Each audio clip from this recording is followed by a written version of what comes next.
مجھے یاد آ رہا ہے حضرت ابو ذر رضی اللہ تعالی عنہ کی ایک روایت ہے،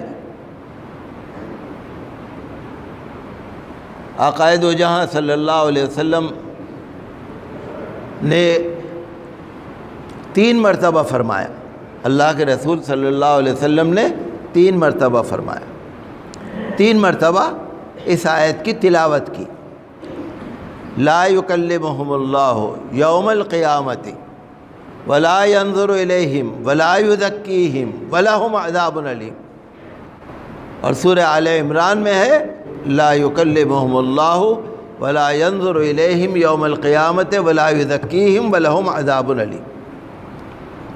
حضور نے 3 دفعہ پڑھا اس آیت کو، 3 دفعہ پڑھا۔ اللہ ان سے بات نہیں کرے گا، اس کا مطلب کیا ہے؟ اللہ ان لوگوں سے بات نہیں کرے گا، کلام نہیں کرے گا۔ اللہ تعالیٰ قیامت میں ان لوگوں سے بات نہیں کرے گا، ولا ينظر الیہم، اور ان کی طرف دیکھا گا وہ نہیں، ولا یزکیہم، اور ان کو پاک صاف بھی نہیں کرے گا، ان کے گناہوں کو معاف بھی نہیں کرے گا، اور ان کے لیے تو بڑی تکلیف والا عذاب اللہ نے بنا رکھا ہے۔ 3 دفعہ حضور نے پڑھا اس کو اور فرمانے لگے بہت ہی گھاٹے میں ہیں، بہت ہی نقصان میں ہیں، بہت گھاٹے میں ہیں۔ حضرت ابو ذر غفاری رضی اللہ عنہ فرماتے ہیں کہ میں نے کہا یا رسول اللہ کون؟ فرمایا جو تکبر اور غرور کے انداز میں اپنے کپڑوں کو لٹکائے پھرتے ہیں۔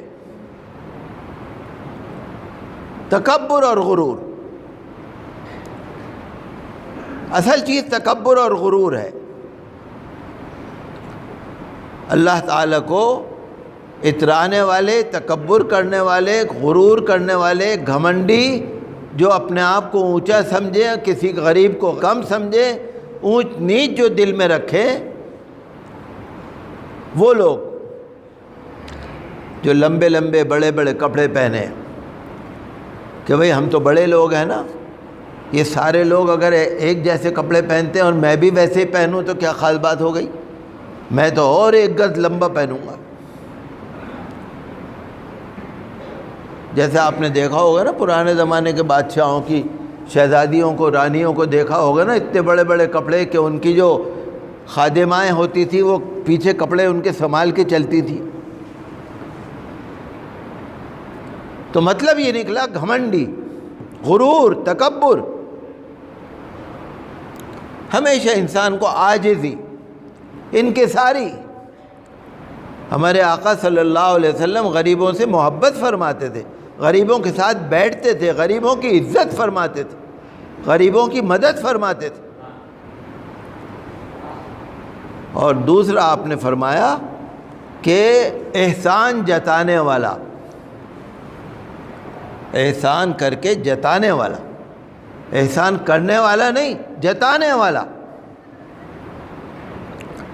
اللہ تعالیٰ تو احسان کو پسند کرتا ہے۔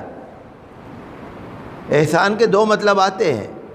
احسان کا ایک مطلب یہ ہے کہ کسی سے اچھا برتاؤ کرنا، اور ایک احسان کا مطلب یہ ہے کہ کسی مصیبت میں، پریشانی میں اس کے کام آنا، دونوں مطلب ہیں۔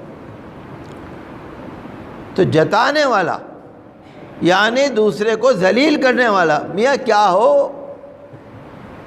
یاد نہیں؟ مانگتے پھرتے تھے، ہمارے گھر پہ آتے تھے مانگنے، یاد نہیں ہے تمہیں؟ ذلیل کرنا۔ آپ غریب کو ایسے دو کہ اس کی عزت بھی برقرار رہے، آنے والے کو یہ نہ ہو کہ میں ذلیل ہو گیا۔ پیار سے بولو، محبت سے بولو، اور ایسے بن کے دو جیسا کہ وہ تمہارا بھائی ہے، تمہاری بہن ہے۔ یہ نہ لگے کہ وہ ذلیل ہے اور تم عزیز ہو، عزت والے، یہ نہ لگے۔ گھمنڈ نہیں ہونا چاہیے کہ تم دینے والے ہو، ایسا نہیں۔ میاں ہمارے پاس کیا ہے؟ جو اللہ کا دیا ہے بھائی، ہم بھی اللہ سے مانگ رہے ہیں، تم بھی اللہ سے مانگ رہے ہو، اللہ تمہیں بھی بہت دے، ہمیں بھی بہت دے، یہ جذبہ ہونا چاہیے۔ کہیں بھی گھمنڈ، غرور تکبر، احسان جتانا، اونچ نیچ دل میں رکھنا، اللہ تعالیٰ قیامت کے دن ان کو دیکھے گا بھی نہیں، ان سے بات بھی نہیں کرے گا، ان کی طرف ان کو پاک صاف بھی نہیں کرے گا۔ اور ایک وہ انسان تیسرا جو اپنے مال کو جھوٹی قسم کھا کھا کے بیچتا ہو، جھوٹی قسم کھا کے جو اپنے مال کو بیچتا، تفصیل بیان کروں گا تو بہت لمبا وقت ہو جاتا ہے۔ آپ سمجھدار ہیں، رمضان آ رہا ہے، عید آ رہی ہے، بازار لگیں گے، بازار میں گاہک آئیں گے، بیچنے والے ہوں گے، نکلنے والے ہوں گے، جھوٹی قسم کھا کے اگر گاہک کو کوئی آپ نے مال دے دیا، اللہ تعالیٰ قیامت کے دن اس کی طرف دیکھے گا بھی نہیں۔ قبولیت ہونا تو بڑی بات ہے۔ تو ہمیں اور آپ کو رمضان کی تیاری کرنی ہے، عبادت کے لیے وقت نکالنا ہے، تلاوت کے لیے وقت نکالنا ہے، توبہ کرنی ہے، استغفار کرنا ہے، اپنے آپ کو تیار کرنا ہے، غریبوں کی مدد کرنی ہے تاکہ وہ بھی رمضان میں اپنا بندوبست کر لیں۔